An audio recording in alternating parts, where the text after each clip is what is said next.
Hello everyone, स्वागत है आप सभी का आप सभी के पसंद यूट्यूब चैनल राय एजुकेशन में। उत्तर प्रदेश लेखपाल भर्ती परीक्षा 2015 के प्रीवियस ईयर पेपर को हम लोग डिस्कस कर रहे हैं, वो भी द्वितीय पाली के पेपर। प्रथम पाली के संपूर्ण चारों खंडों को हमने डिस्कस कर लिया है। डिस्क्रिप्शन में उसकी लिंक है, आप ज़रूर उसको देख लीजिएगा। तो किसी भी परीक्षा की तैयारी करने के लिए सबसे इम्पॉर्टेंट होता है उस परीक्षा के बारे में जानकारी प्राप्त करना। कैसा आता है पेपर, क्या क्या पूछा जाता है, कौन कौन से खंड होते हैं, तो उसको एनालाइज करने के लिए सबसे पहले हम लोग को प्रीवियस ईयर पेपर ही सबसे ज़्यादा जानकारी देते हैं, है ना। तो अपनी एक सीट पूरी पक्की करने के लिए कमर कस लीजिए। आज हम लोग बातचीत करेंगे परीक्षा 2015 में उत्तर प्रदेश लेखपाल भर्ती परीक्षा जो हुई थी उसका द्वितीय पाली सेकंड सेशन का जो पेपर है उसका भाग 3 समान ज्ञान के 25 प्रश्नों का संपूर्ण विस्तृत हल, इस पर हम लोग बातचीत करेंगे। तो चलिए बिना किसी देरी के वीडियो शुरू करते हैं और वीडियो को बहुत ध्यान से देखिएगा। पूरे 25 प्रश्नों का यहाँ पर हल मिलेगा आपको। और समान ज्ञान की श्रेणी में ध्यान रखिएगा, समान जानकारी की श्रेणी में आपका current affair plus static portion दोनों रहता है, तो बहुत ध्यान से देखिएगा। करंट अफेयर जब ये 2015 में परीक्षा हुई थी तो उसके आसपास के करंट अफेयर पूछे गए थे। अब आपकी जब परीक्षा होगी तो उसके आसपास के करंट अफेयर पूछे जाएंगे, ये आपको आई होप पता होगा, ठीक है। इसके अलावा static portion as it is होता है और उसके बारे में हम लगातार वीडियो आपको day to day static portion की जीके की वीडियो देते हैं, तो उसको भी आप डिस्क्रिप्शन में लिंक है, आप ज़रूर चेक कर लीजिएगा। तो चलिए स्टार्ट करते हैं। क्वेश्चन नंबर 51 से, गांधी जी ने भारत छोड़ो आंदोलन कब शुरू किया गया था? 1940, 42, 45 या 46? तो गांधी जी ने जो भारत छोड़ो आंदोलन है ये आपके 1942 से शुरू किया था। कब? 9 अगस्त 1942, और इसी को अगस्त क्रांति के नाम से भी जानते हैं, याद रखिएगा। एक प्रश्न के साथ कई चीज़ें आप लोगों को मैं बताता चल रहा हूँ ताकि ऐसा भी प्रश्न पूछा जाए कि अगस्त क्रांति किसके द्वारा शुरू की गई थी? गांधी जी के द्वारा। कब शुरू की गई थी? 9 अगस्त 1942 को, ठीक है ना। दूसरी इंपॉर्टेंट बात, इसी में भारत छोड़ो आंदोलन के दौरान ही गांधी जी ने जो नारा दिया था, करो या मरो, ये भी बहुत बार पूछा गया, बहुत इंपॉर्टेंट है, ठीक है ना। तो करो या मरो का नारा भी गांधी जी ने इसी ने दिया था। चलिए आते हैं नेक्स्ट क्वेश्चन पे। इसमें नेक्स्ट क्वेश्चन पूछा गया था कि गदर क्रांति आरंभ होने का सबसे प्रमुख कारण क्या था? तो गदर जो क्रांति थी इसके आरंभ होने का प्रमुख कारण था प्रथम विश्व युद्ध आरंभ होना। प्रथम विश्व युद्ध आरंभ होने का ही प्रमुख कारण था कि आपका 1914 से 1918 तक आपका प्रथम विश्व युद्ध हुआ था, आप सभी को पता है। और उसी का कारण था कि आपका ये जो गदर क्रांति हुई थी। अब ये आपको इम्पोर्टेंटली बता दें गदर क्रांति क्या था। देखिए, विपिन चंद्रा के अनुसार जो आपकी बुक होती है, विपिन चंद्रा की जो आपकी छोटी सी आती है, उसमें प्रथम विश्व युद्ध में भारतीय सैनिकों को शामिल करना था और गदर क्रांति के आरंभ होने को ही मुख्य यही कारण था। क्या कि 1915 में जब वहाँ से लौट कर आए थे आपके गांधी जी, तो यहाँ से अंग्रेज़ों ने उनसे ये प्रार्थना की थी कि यहाँ से सैनिक जाएं भारत से, और यहीं से यहाँ पर प्रमुख था कि यहाँ के जो सैनिक वहाँ पे जाना था, शामिल होना था, यही गदर क्रांति के शुरुआत का सबसे मुख्य कारण था। और बाकी इसमें और भी डिटेल था आप लोगों के लिए कि इसका राजनीति पर भी प्रभाव ज़्यादा पड़ा था, और लाला हरदयाल की जो गिरफ्तारी हुई थी, और इसमें कई ढेर सारी चीज़ें थी जिसका डिटेल आप अगर उन सारी चीज़ों को कहेंगे तो हम उसको डिटेल लेकर आएंगे। चलिए आ जाते हैं नेक्स्ट क्वेश्चन पे। नेक्स्ट क्वेश्चन है यहाँ पर कि निम्नलिखित में से कौन सा मेरू रज्जु का एक महत्वपूर्ण कार्य है? अब यहाँ देखिए स्टैटिक पोर्शन के डिफरेंट चीज़ें आ जाती हैं। तो मेरू रज्जु का जो विभिन्न कार्य है कि जो प्रतिवर्ती क्रियाओं का नियंत्रण करना है। अब मेरू रज्जु का महत्वपूर्ण कार्य तो यही है, मनुष्य का जो केंद्रीय तंत्रिका तंत्र होता है, जो नर्वस सिस्टम होता है, सेंट्रल नर्वस सिस्टम होता है, वो 2 पार्टों से मिलकर बना होता है। एक आपका ब्रेन यानी मस्तिष्क और दूसरा मेरू रज्जु। अब यहाँ पर इम्पॉर्टेंट ये है, गौरतलब ये इम्पॉर्टेंट है कि प्रतिवर्ती क्रियाओं का जो पता है वो सर्वप्रथम किसने लगाया था? मार्शल हॉल नामक वैज्ञानिक ने। ये भी जानते रहिएगा कि प्रतिवर्ती क्रियाओं का नियंत्रण जो ये क्रियाकलाप सबसे पहले पता लगाया था मार्शल हॉल नामक वैज्ञानिक ने। तो एक एक प्रश्नों को डिटेल्स हम लोग इसमें सॉल्व कर रहे हैं और बहुत ध्यान से सभी को नोट करते चलिएगा। नेक्स्ट क्वेश्चन है, उपराष्ट्रपति को अपना कार्यकाल समाप्त होने से पूर्व अपने पद से हटाने का अधिकार निम्नलिखित में से किसके पास होता है? उपराष्ट्रपति का अपना कार्यकाल समाप्त होने के पहले ही हटाने के, देखिए एक इम्पॉर्टेंट बात याद रखिएगा, आपको यहाँ पर याद रखिए, कॉन्स्टिट्यूशन में उपराष्ट्रपति और गवर्नर इन दोनों के ऊपर कोई भी डिटेल आपको नहीं मिलेगा। ये लोग अपने राष्ट्रपति के अनुसार ही क्रियाकलाप के अंतर्गत रहते हैं, तो इन दोनों के लिए डिटेल आपको इम्पोर्टेंट पढ़ना पड़े, क्योंकि देखिए जो एक्सेप्शन केसेस होते हैं उसी से ही मैक्सिमम प्रश्न पूछे जाते हैं, ठीक है ना। बहरहाल यहाँ की बात की जाए तो यहाँ पर राज्यसभा उनको निष्कासित, क्योंकि राज्यसभा के ही वो स्पीकर्स होते हैं, और उपराष्ट्रपति अपना कार्यकाल समाप्त होने के पहले राज्यसभा द्वारा हटाया जा सकता है। और इम्पॉर्टेंट बात यह है कि भारतीय संविधान का अनुच्छेद 678 में राज्यसभा द्वारा उपराष्ट्रपति को हटाए जाने के संबंध में प्रावधान है। तो ये चीज़ बहुत अच्छे से याद रखिएगा, ठीक है ना। तो यहाँ पर ये ऑप्शन बिल्कुल करेक्ट हो जाएगा। आ जाते हैं नेक्स्ट क्वेश्चन पे, और नेक्स्ट क्वेश्चन है आपका 55वां प्रश्न। निम्नलिखित में से किसका प्रशांतक औषध के रूप में प्रयोग किया जाता है? प्रशांतक औषध के रूप में किसका प्रयोग किया जाता है? तो ये आपके वैलियम का प्रशांतक औषध के रूप में प्रयोग किया जाता है, Valium, D option. Next question, Mohiniyattam नृत्य जो है ये किस राज्य से संबंधित है? बहुत इंपॉर्टेंट है। जो आपके शास्त्रीय नृत्य होते हैं और क्लासिकल डांसेस जो फॉर्म्स होते हैं इंडिया में, तो वो बहुत इंपॉर्टेंट है। तो ये आपके केरल राज्य का है। देखिए अट्टम से रिलेटेड जो भी आए, ठीक है ना, तो वो आपके केरल राज्य से ही रिलेटेड है अधिकतर, ठीक है ना। तो इसको याद रखिएगा। एक आपको याद करने का, उड़ीसा का आपको उड़ीसी नाम याद होगा आपको। कुछ पार्टिकुलर जना के जैसे होते हैं, आपके उत्तर प्रदेश का पूछ याद है, यहाँ कथक है क्लासिकल डांस, और गरबा गुजरात का है, डांडिया भी आपके गुजरात में मिल जाएगा। तो ये कुछ इंपॉर्टेंट चीज़ें हैं जो आपको कुछ जगह की फेमस हैं, है ना। चलिए आ जाते हैं नेक्स्ट क्वेश्चन पे। नेक्स्ट क्वेश्चन, राष्ट्रीय आय को प्रायः क्या कहा जाता है? अब राष्ट्रीय आय को बोला क्या जाता है, ये इंपॉर्टेंट तरीके से पता करना चाहिए। तो ये आपके NNPPC जो डी ऑप्शन है, NNPFC जो है राष्ट्रीय आय की गणना साधन कीमत यानी फैक्टर कॉस्ट पर की जाती है, इसलिए इसको NNPFC भी कहा जाता है। याद रखिएगा, राष्ट्रीय आय की जो गणना होती है ये साधन कीमत यानी कि जो फैक्टर कॉस्ट है उसके बेस पर की जाती है, इसलिए इसको NNPFC कहा जाता है।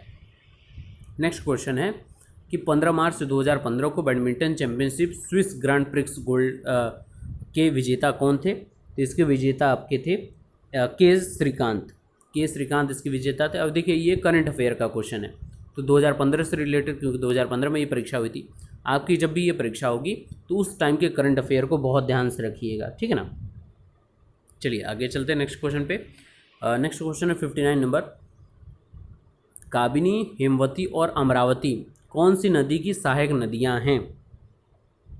तो ये कावेरी की नदियां की सहायक नदी है, काबिनी, हेमवती और अमरावती, ठीक है ना। और ये जो दक्षिण भारत की ये प्रमुख नदियां हैं, और ये कावेरी की सहायक नदी तो है ही। और कावेरी कहाँ से बहती है ये इंपॉर्टेंट है। कावेरी जो है ये कर्नाटक और उत्तरी तमिलनाडु में बहने वाली एक सदा नीरा नदी है, और ये पश्चिमी घाट के पर्वत ब्रह्मगिरी पहाड़ी से निकलती है। इंपॉर्टेंट है, ये ब्रह्मगिरी पहाड़ी से निकलती है, और ये कहाँ पे है? पश्चिमी घाट। याद रखिएगा, पश्चिमी और पूर्वी घाट में लोग ज़्यादा कन्फ्यूज होते हैं। सबसे ज़्यादा इंपॉर्टेंट है आपका पश्चिमी घाट। क्यों? क्योंकि फ्लोरा और फौना के भी ऊपर प्रश्न बहुत ज़्यादा पूछा जाता है, तो सबसे ज़्यादा रिच जो कहा जाता है वो पश्चिमी घाट ही कहा जाता है, ठीक है ना। तो इस चीज़ को याद रखिएगा। आ जाते हैं नेक्स्ट क्वेश्चन पे। 1857 के प्रथम स्वतंत्रता विद्रोह में भाग लेने वाली प्रसिद्ध महिला स्वतंत्रता सेनानी कौन थी? तो ये आपकी थी कौन? बेगम हजरत महल। बहुत इंपॉर्टेंट है ये क्वेश्चन, बहुत इंपॉर्टेंट है ना। और बेगम हजरत महल जो थी ये 1857 के प्रथम स्वतंत्रता संग्राम में भाग लेने वाली प्रसिद्ध महिला स्वतंत्रता सेनानी थी। इन्होंने लखनऊ से क्रांति का, ये इंपॉर्टेंट है, ठीक है ना, इन्होंने लखनऊ से क्रांति का जो है नेतृत्व किया था। पूछा जाता है नेतृत्वकर्ता कौन है। और इम्पॉर्टेंट बात यह है इनको कि स्वयं इन्होंने अपने राजगद्दी को छोड़कर अंग्रेज़ों की सेना से स्वयं मुकाबला किया था। तो ये इंपॉर्टेंट है। चलिए आ जाते हैं नेक्स्ट क्वेश्चन पे। नेक्स्ट क्वेश्चन है कि समान प्रावस्था में कंपायमान माध्यम के किन्हीं दो सबसे निकटतम कणों के बीच की दूरी क्या होती है? जो वाइब्रेशन मोड में रहते हैं तो उनके दो पॉइंट के बीच में सबसे बीच की दूरी क्या होती है? दो कणों के बीच की दूरी क्या होती है ये बताना है। तो ये आपकी कहलाती है तरंग दैर्ध्य। क्या कहलाती है मित्रों? तरंग दैर्ध्य। आपको पूरा ये पता होगा, ठीक ना। वाइब्रेशन जब आप पढ़ेंगे इन सारी चीज़ों को, फिजिक्स सही है, ये साउंड एंड वाइब्रेशन के अंतर्गत आप इसको पढ़ते हैं और ये आप सभी जानते हैं, ठीक है ना। तरंग दैर्ध्य कहलाती है दूरी। चलिए आगे चलते हैं। क्वेश्चन नंबर 62, शहरों के बाहर आर्थिक सुअवसर बनाने के लिए डैश मॉडल शहरी आधारभूत संरचना और सेवाएं ग्रामीण केंद्रों में स्थापित करने का प्रस्ताव रखता है। क्या रखता है? तो ये आपका पूरा, ये पूरा है, ये आपका इसके अंदर सही हो। पूरा का सबसे इम्पोर्टेंट है कि फुल फॉर्म क्या होता है। पूरा जो है ये केंद्र द्वारा संचालित एक पायलट प्रोजेक्ट होता है और जिसे 2004 से भारत के सभी राज्यों और शहरों में के बाहर आर्थिक सुअवसर बनाने के लिए क्षेत्रों में संचालित किए गए हैं। तो इम्पॉर्टेंट है कि पायलट प्रोजेक्ट के तौर पर सारी चीज़ें लागू की जाती हैं। जब सफल हो जाता है तो पूरे भारत में या पूरी जगह पर उसको लागू कर दिया जाता है। क्वेश्चन नंबर 63 पे आ जाते हैं। हाल ही में किस देश ने नए Wu-14 अतिध्वनिक स्ट्राइक यान का चौथा सफल परीक्षण किया जो परमाणु अस्त्र प्रदान करने में सक्षम है? तो ये उस समय का आपका करंट से रिलेटेड क्वेश्चन है, तो ये आंसर था यहाँ पे चीन, ठीक है ना। आ जाते हैं नेक्स्ट क्वेश्चन पे। क्वेश्चन नंबर 64, यांत्रिक ऊर्जा को वैद्युत ऊर्जा में रूपांतरित करने के लिए किसका प्रयोग किया जाता है? यांत्रिक ऊर्जा यानी मैकेनिकल एनर्जी को इलेक्ट्रिकल एनर्जी में कन्वर्ट करने के लिए आप क्या यूज़ करते हैं? बहुत सिंपल आंसर है डायनेमो। हम लोग डायनेमो का प्रयोग करते हैं मैकेनिकल एनर्जी को इलेक्ट्रिकल एनर्जी में कन्वर्ट करने के लिए, ठीक है ना।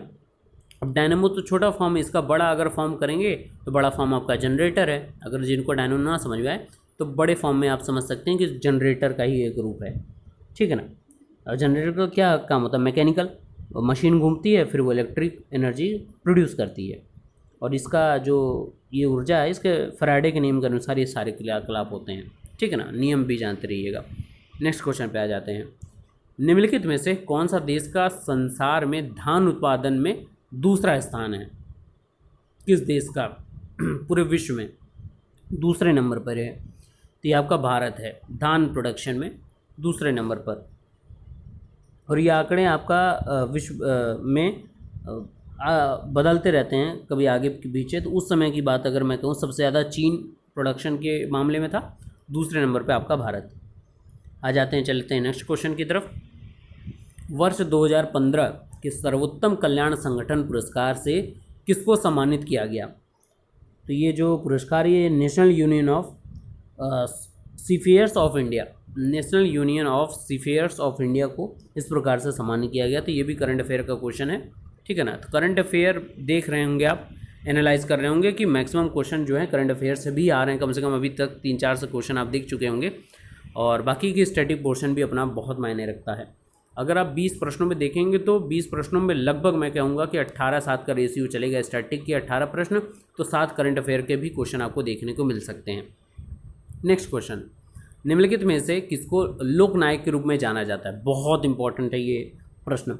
तो लोकनायक आपके जयप्रकाश नारायण साहब को जाना जाता है, ये भी आप जानते हैं, ठीक है ना। और एक प्रश्न यहाँ पर आप लोगों से कि दीनबंधु के नाम से किसको जाना जाता है, ठीक है ना। ये प्रश्न आप इन्हीं 4 ऑप्शंस में से आप कमेंट कर सकते हैं। और इसके बारे में और आप जानते होंगे कि जयप्रकाश नारायण साहब जो थे कि 1942 जो 9 अगस्त 1942 अगस्त क्रांति थी, उसमें भारत छोड़ो आंदोलन में जयप्रकाश नारायण की अपनी बहुत इंपॉर्टेंट भूमिका थी, ठीक है। नेक्स्ट क्वेश्चन है, भारत की लगभग आधी जनसंख्या मात्र 5 राज्यों में रहती है। तो निम्नलिखित में से कौन सा एक इन 5 घनी जनसंख्या वाले राज्यों में नहीं है? इन 4 ऑप्शन है आपके पास। तो 5 सबसे घनी आबादी वाले हैं, उनमें केरल नहीं है, सी ऑप्शन। क्योंकि 2011 की जनगणना भी हम लोग देखेंगे तो 2011 की जनगणना के अनुसार भारत के 5 बड़े राज्यों का क्रम उत्तर प्रदेश, महाराष्ट्र, बिहार, पश्चिम बंगाल और आंध्र प्रदेश है। तो इसमें आपका केरल का स्थान नहीं है, ठीक है ना। नेक्स्ट क्वेश्चन है, निम्नलिखित में से कौन अवध के कृषक आंदोलन का नेता था? अवध के कृषक आंदोलन का कौन नेता था? तो वो आपका था बाबा रामचंद्र जी। ये कृषक आंदोलन अवध की ओर से नेता थे और इसका ये आपका नेतृत्व तो बाबा रामचंद्र ने किया था, ये अवध किसान के आंदोलन का। और ये हुआ कब था? ये आपके 1920 ईस्वी के दशक में सर्वाधिक बहुत प्रचलित था। और गठन इसका हुआ था 17 अक्टूबर 1921 को प्रतापगढ़ जिले में अवध किसान सभा का गठन हुआ था, तो ये भी जानते रहिएगा। चलिए क्वेश्चन नंबर 70 पे आ जाते हैं। निम्नलिखित में से कौन वर्तमान में विश्व बैंक का अध्यक्ष है? अब उस समय का वर्तमान के विश्व बैंक के अध्यक्ष के बारे में बात की गई तो ये जिम योंग किम थे वर्तमान आपके विश्व बैंक के अध्यक्ष। अब प्रेजेंट टाइम का आप CA के हिसाब से आप आंसर देंगे इसका। जितने भी प्रमुख इंस्टीट्यूट्स हैं, संस्थान हैं, और जितने भी आपके वैश्विक संगठन हैं, सार्क हो गया और इसके अलावा CEO हो गया, SCO हो गया, जितने भी संगठन हैं उन सभी के अध्यक्ष आपको जरूर याद रखने हैं, ठीक है ना। चलिए 71 है, मशरूम किसके उदाहरण हैं? तो मशरूम जो है ये आपका उदाहरण है फंजाई का, कवक जिसको बोलते हैं, ठीक है ना। और ये एक प्रकार का पौधा होता है जो अपना भोजन सड़े गले मृत कार्बनिक पदार्थों से प्राप्त करता है।